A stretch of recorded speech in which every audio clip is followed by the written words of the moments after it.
శివుడు పార్వతికి మాఘమాస మహిమను ఇంకా ఇలా వివరిస్తున్నాడు.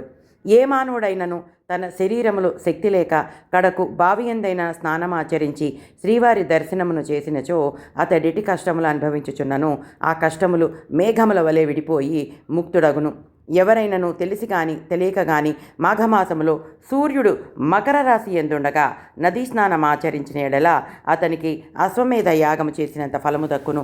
అదియునుగాక మాఘమాసమంతయు ప్రాతకాలమున నదిలో స్నానం చేసి శ్రీమన్నారాయణుని పూజించి సాయంకాల సమయమున మాఘపురాణము చదివి విష్ణు మందిరమున కానీ శివాలయమున కానీ దీపము వెలిగించి ప్రసాదము సేవించిన ఎడల అతనికి తప్పక విష్ణులోక ప్రాప్తి కలుగుటయే కాక పునర్జన్మ ఎన్నటికీ కలుగదు.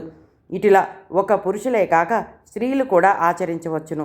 మానవుడు జన్మ ఎత్తిన తర్వాత మరల ఘోర పాపములు చేసి మరణానంతరమున రౌరవాది నరకబాధలు అనుభవించుట కంటే తాను బ్రతికున్నంత కాలము మాఘమాసమందు నదీ స్నానము చేసి దాన ధర్మాది పుణ్యములను ఆచరించి వైకుంఠ ప్రాప్తి నొందుట శ్రేయస్కరము కదా.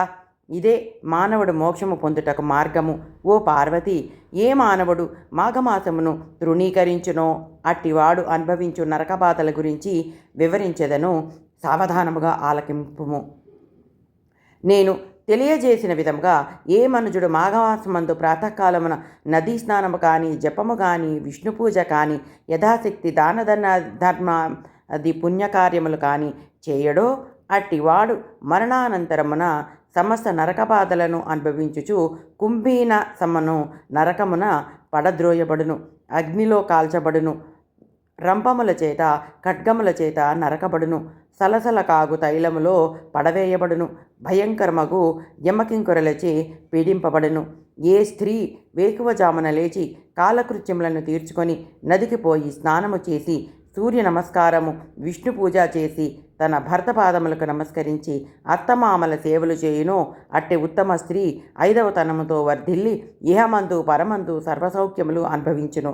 ఇది ముమ్మాటికి నిజము. మాఘమాసమందు ఏ స్త్రీ అటుల చేయదో అట్టి స్త్రీ ముఖము చూసినంతనే సకల దోషములు కలుగుటయ్యే కాక ఆమె పంది కుక్క జన్మలనెత్తి హీన స్థితిని పొందును. మాఘమాస స్నానమునకు వయఃపరిమితి లేదు.